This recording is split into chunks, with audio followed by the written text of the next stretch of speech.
नमस्कार, मानदेश भूषणमध्ये सर्वप्रथम सर्वांचे स्वागत। आपण जो कार्यक्रम पाहता आहे तो कार्यक्रम आहे मान तालुक्यातील दहिवडी येथील नारायण दगडू जाधव यांच्या प्रथम पुण्यस्मरण दिनाचा।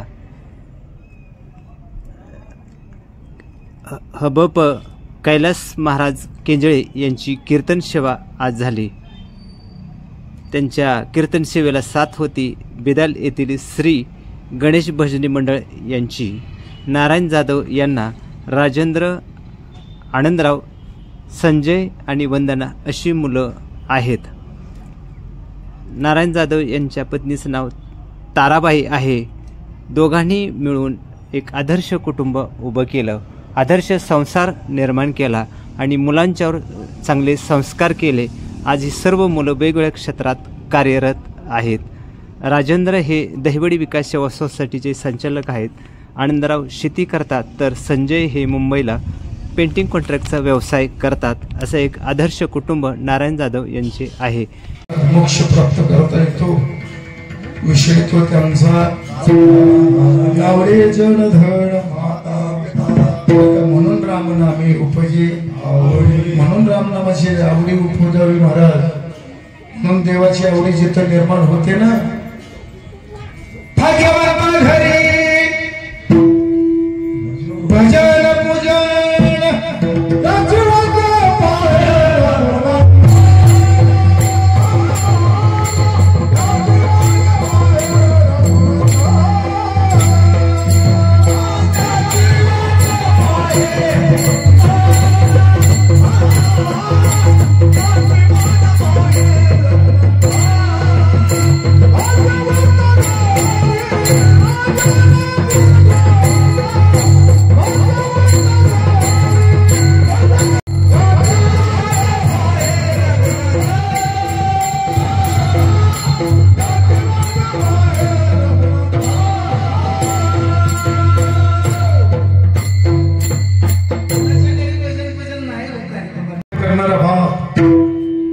लेकरा करता अग्नीत प्रवेश करणारा माझा अर्जुन।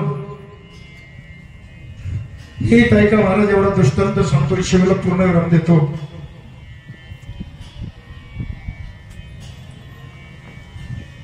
अर्जुनाचा पुत्र अभिमन्यू आहे, आईच्या गर्भात ज्ञान संपादन केलेला मुलगा आहे आणि युद्ध प्रसंगी द्रोणाचार्य सेनापती पदावर आल्यावर दुर्योधन अपशब्द बोलतो की तुम्ही फक्त पांडवाचं हित पाहता, आमचं हित पाहत नाही। आणि रागावलेल्या द्रोणाचार्याने सांगितलं, दुर्योधना उद्या निक्षत्रिय पांडव पृथ्वी करीन मी। आणि महाराज चक्र रचला गेला आणि चक्रियाचं ज्ञान फक्त माझ्या पांडवाच्यातलं फक्त दोनच दिलं होतं। एक अर्जुन आणि दुसरं कोण होतं? नाही हो दादा, अभिमन्यूला अर्धवट ज्ञान होतं। परिपूर्ण ज्ञान असणारी फक्त दोनच देते, एक अर्जुन आणि दुसरा अक्लांत कुठे ब्रह्मणे भगवान परमात्मा श्रीकृष्ण। अभिमन्यूला ज्ञान होतं पण अर्धवट, म्हणून समाजात कुटाणा वाढला। ह्या कमी ज्ञानाला जास्त वळवळ झाली। जिथं परिपूर्ण ज्ञान आहे ती गप्प पडतंय, ज्याला ज्ञान नाही ती बी गप्प पडतंय। पण ह्या मधल्या अवलादीच युट्यूबला आहे त्या वाढलेला नाही, त्या कठीण आहे। थोडं मी वेगळ्या पद्धतीचं आता बाप बोलते म्हणून वाईट थोडं सुताने घेतो, कठीण आहे त्या गोष्टी मला नाही रे बाबा। ऐका, म्हणून कमी ज्ञानाला जास्त वळवळ आहे। अभिमन्यूला आईच्या गर्भातलं ज्ञान माय बाबा कधीच आयुष्यात वाया जात नाही। चक्रियाचं ज्ञान आईच्या गर्भात ज्ञान संपादन केलं आणि युद्ध झाल्यानंतर बाहेर कसं निघायचं, आईला झोप लागली, ते ज्ञान प्राप्त झाले नाही। म्हणून धर्मराजाला पकडण्याकरता द्रोणाचार्याने चक्र रचला आणि तो पाहिल्यानंतर अभिमन्यूने आपल्या सारख्याला सांगितलं, रथ धर्मराजाजवळ गेला, सांगितलं काका घाबरू नका, या चक्राचं ज्ञान मला आहे, 5 मिनिटात सर्वांचा पराजय करून तुमच्या जवळ येतो, फक्त मला आशीर्वाद द्या। धर्मराजा म्हणतात, बाळा अभिमन्यू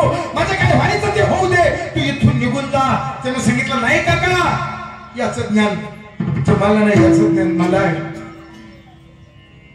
आणि रथातून खाली उडी मारली महाराज. धर्मराजाच्या चरणावर नतमस्तक झाला आणि सांगितलं, काका जोपर्यंत तुम्ही मला आशीर्वाद देत नाही तोपर्यंत मी तुमचं चरण सोडणार नाही. धर्मराजांचा नाईलाज झाला. आशीर्वाद दिला, आयुष्यमान भव, विजयी भव. जाग्यावरच रथात उडी मारली. वायू लोकांनी रथ कौरवांच्या मध्ये घुसवला आणि कौरवांचे महारथी वीर सगळ्यांचं छेदन भेदन करत चक्रव्यूह फोडला महाराज. आणि अभिमन्यू आतमध्ये शिरला, सर्वांचा पराजय केला.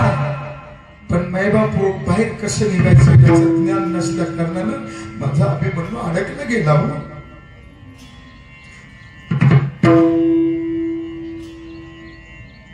मग सर्व कौरवांनी मिळून विचार केला, अरे कालचं पोरग जर अर्जुनाचं आपल्याला ऐकत नसेल तर ठीक जे नाही आपलं विचार काय करता, सामान मिळून याच्यावर प्रहार करूया.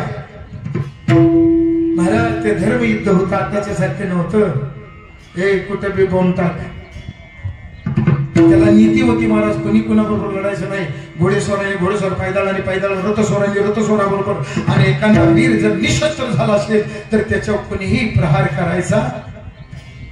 धर्मयुद्ध होतं, पण ज्यांना कायदा काढला महाराज त्यांनाच मोडला हो. आणि सर्वांनी मिळून माझ्या अभिमन्यू प्रहार केला, तरी अभिमन्यू कुणाला आटोपला नाही. पण युद्ध करत असताना मायबाप ज्यावेळेस रथातली शस्त्रास्त्र संपली हो, समोर येणारा प्रत्येक शत्रूचा बाण अभिमन्यूच्या देहामध्ये घुसत होता. घुसलेला बाण हाताने काढावा, तो धनुष्याला लावावा. महाराज त्यानं प्रत्युत्तर करावं. माझ्या अभिमन्यूच्या देहाच्या चिंध्या झाल्या, रक्तबंबाळ झालाय. शेवट मूर्छा आली, रथातून खाली पडला. आणि तेवढ्या सूर्यास्त झाला, युद्ध थांबल्या गेलं. सर्व सैन्य आपापल्या छावणीमध्ये परत गेले.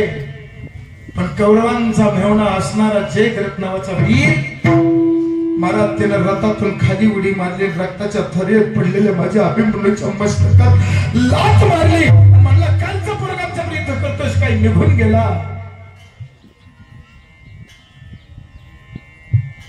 सर्व सैन्य आपापल्या छावणीमध्ये परत आहे. आज कोण वीर परत आला नाही म्हणून चर्चा चालू झाली. माझ्या पांडवांच्या छावणीमध्ये चर्चा चालू झाली. आज अर्जुन पुत्र अभिमन्यूच परत आला नाही. मायबाप पांडवाच्या तोंडचं पाणी पडेल याच्यात काय नवल. आणि सर्वांच्या आधी कुरुक्षेत्रावर जर धाव कोणी घेतली असेल तर माझ्या अक्लांत कोटी बरोबर भगवान परमात्मा श्रीकृष्णानं नुसती धाव नाही हो, माझा देव सद्गतीत कंठाने हाका मारत निघालाय. बाळ अभिमन्यू, कुठे आहेस रे बाळ अभिमन्यू. रक्ताच्या थव्यात पडलेला अभिमन्यू फक्त कंठामध्ये प्राण शिल्लक आहे. त्यानं ओंकार दिला आणि तेव्हाच दिशेने माझे भगवान परमात्मा धावले.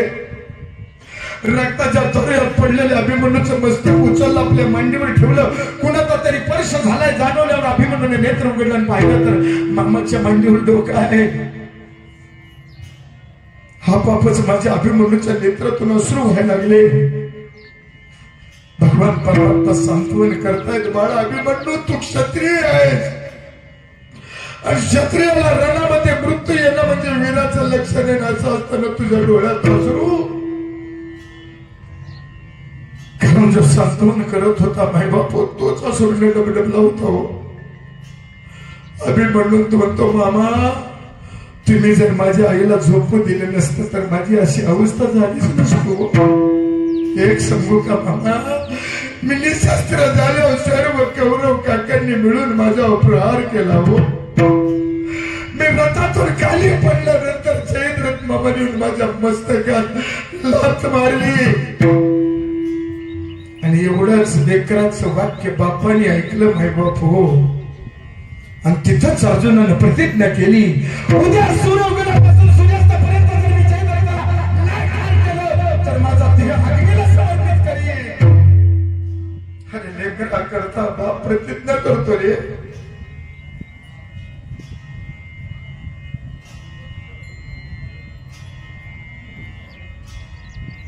महाराज आईची काय अवस्था असेल.